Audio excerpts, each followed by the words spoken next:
Now to a second shot. You see them online and your social media feeds. Hundreds of thousands of mugshots are published for the public to see. And tonight we're taking an in-depth look at the impact of having them posted and the change in Florida law that will help some get them taken offline for free. News4Jax reporter Marilyn Parker spoke with a man who says a mugshot from 15 years ago continues to haunt him, and he's fighting to help others get a second shot. One picture, one moment. Sitting online indefinitely. At the age of 15, I lost my voting rights before I even had them. Marquise McKenzie says his mistake has followed him for more than 15 years. And I got took out of the juvenile system and charged as an adult. Didn't know that can even happen. Well, I was facing a 10-year sentence, but I had a fair judge, and he believed in second chances. He pled guilty in 2006 to armed robbery and spent 2 years in prison. 13 years after his release, McKenzie says he's changed his life. He now runs a nonprofit teaching entrepreneurship to young people in jail.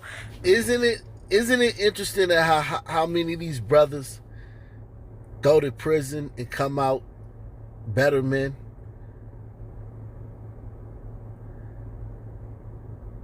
It's almost like prison is kind of like necessary.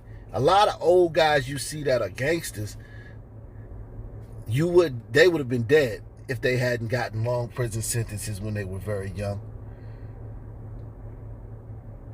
But a lot of the guys you see that are doing great things in their community, those guys went to prison. Like this guy, 15 for armed robbery.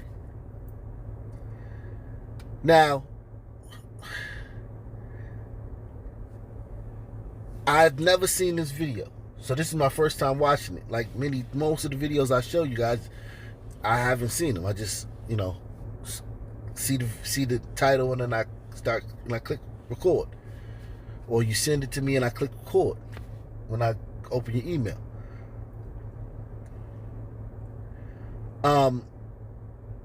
So I don't know where he's going with this, but I just wanted to touch on that. How if look, you'll see it if you make sure you sub to the channel. A lot of the brothers were incarcerated or have a criminal background.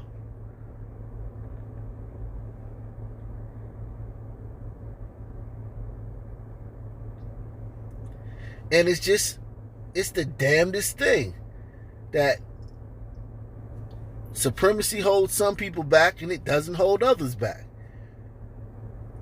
There's no bigger institution than prison, holds some people back and it doesn't hold others back. He pled guilty in 2006 to armed robbery and spent 2 years in prison. 13 years after his release, McKenzie says he's changed his life. He now runs a nonprofit teaching entrepreneurship to young people in jail. But with an online search, anyone can find McKenzie's mugshot.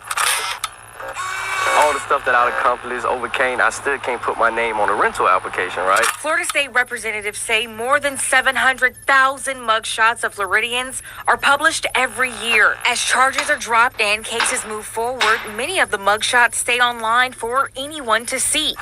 Face left. What if the person hasn't had a trial yet? What if it's a child? Or if they're innocent? Do you need to see their mugshot? Everyone is innocent until proven guilty, but there's a mugshot available. We counted the mugshots on social media accounts of a few sheriff's offices in our area. From January to June of this year, the Jacksonville Sheriff's Office posted 38 mugshots on their Twitter account.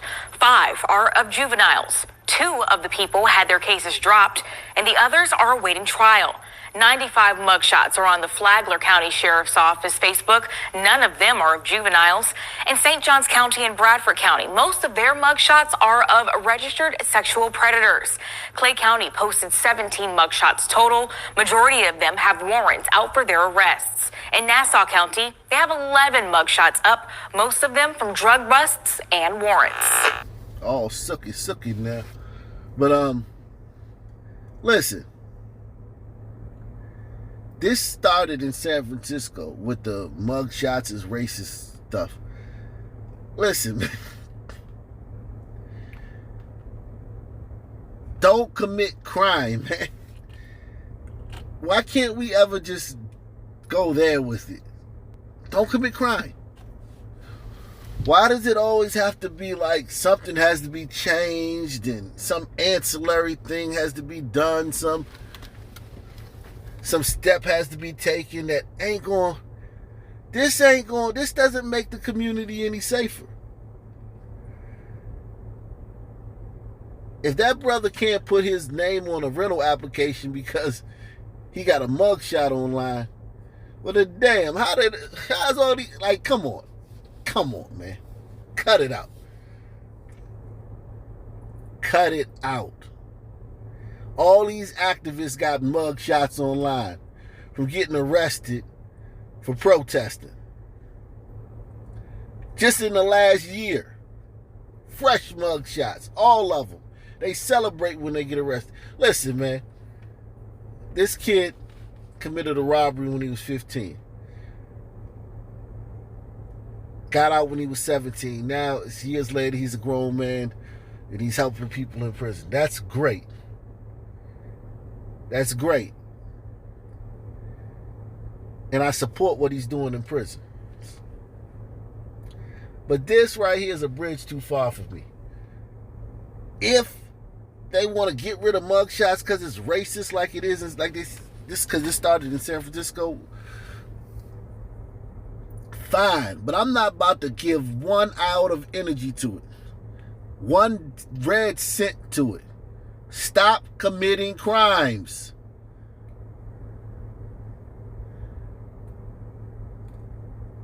Okay? Stop robbing people.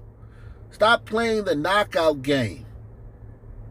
If this was like AOC where people were stealing bread, somebody got caught out with a jar of jelly and a jar of peanut butter and a loaf of bread under their coat, fine. Get rid of their mugs. But if you arm robbed somebody, man, your mugshot's staying up forever. How does your agency decide if you're going to use mugshot? What are those factors? So anytime we have a sexual predator, that's something that we legally are obligated to post. Another example might be if we have a warrant for somebody and we need the public's help, and we've maybe arrested them before and have a mugshot, and we're saying, hey, they're at large, they're dangerous. Only other time that we really post a mugshot is if there's a large drug bust. But besides that, we really just don't do that here as an agency. We asked law enforcement agencies about their policies to remove mugshots once a suspect or a person of interest is brought into custody. Some don't have a policy and don't remove the mugshots. In an email, the Jacksonville Sheriff's Office responded, as a government agency, it's required to leave the information posted on social media based on Florida State Statute 119. Okay, so change Florida Statute 119. Like, golly, man, is this really, like, we got,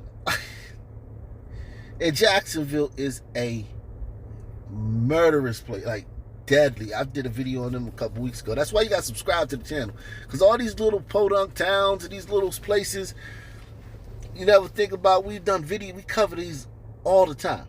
No channel gets around the country like we do, at least east of the Mississippi.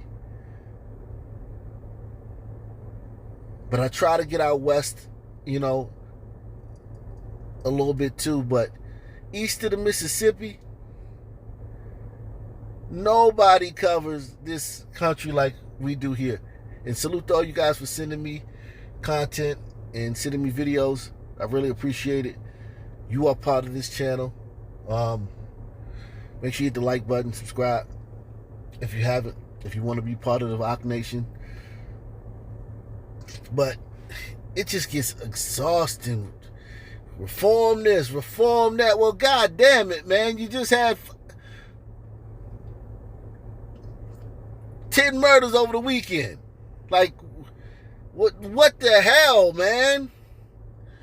And nobody's doing anything about that, but trying to get mugshots taken offline. Like, really? As a government agency, it's required to leave the information posted on social media based on Florida State Statute 119. Is that true? They're not required under the Public Records Act and under the constitutional right of access to keep it up on social media forever. First Amendment Foundation attorney Virginia Hamrick says there's an exemption for juveniles and police decide whether to remove the photo. Some websites make money off these mugshots. The Better Business Bureau says sites charge anywhere from $300 and up to have them removed. A law passed in 2017 tried to stop this, but Florida politics says publishers still made money from advertisements. Governor Ron DeSantis signed a bill in June allowing people whose mugshots are published to request their removal at no cost from websites whose primary business is posting such photos. The publisher has 10 days to take it down, or they'll face a daily $1,000 fine. The new law provides exemptions for law enforcement websites and publishers like News4Jax, where posting booking photos isn't their primary function. And the bill says it applies to certain mugshots. This doesn't apply to those who haven't been convicted. Senator Aaron Bean says the sites are raising money by extortion and embarrassment, but says not all mugshots are equal. Representative Cord Bird says there's tension around what should or shouldn't be public. Damn, it's a lot of white leaders in Florida. Now, I wonder if Florida's a battleground state. Because most of the places we go to, all the leadership is Southern people. And you would assume that Florida would be like that. They got a lot of white leadership down there, man. Outside of police social accounts and different websites, the public sees mugshots from the news media. I asked Al Tompkins with the Poynter Institute of Journalism, how should the media decide to use mugshots? Is that the whole person? That's the question I would ask, is what does that mugshot tell us about that person? And the answer is not very much, really. He points to a Twitter trend that surfaced after Michael Brown was shot and killed by Ferguson police in 2014. Twitter users posted photos they believed news outlets would use if they were the subject of a story. I think what people are asking of us journalists, and our journalists are starting to listen more intently, maybe. They would use a picture of you graduating from the 6th grade. That's what they would use. What are they talking about?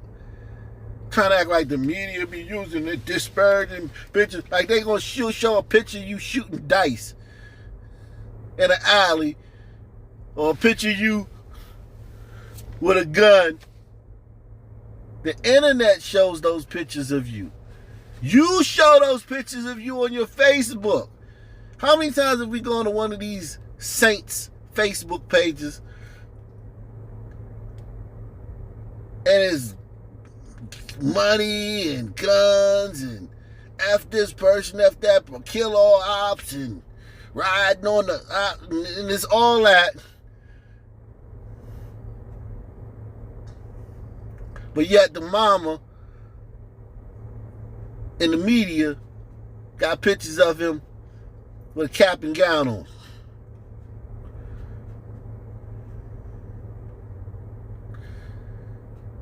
This is a lie.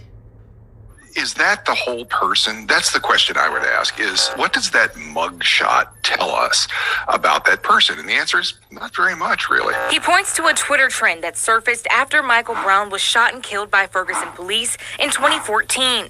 Twitter users posted photos they believed news outlets would use if they were the subject of a story. I think what people are asking of us journalists, and our journalists are starting to listen more intently, maybe, is see me as a person, not just as the subject of a story.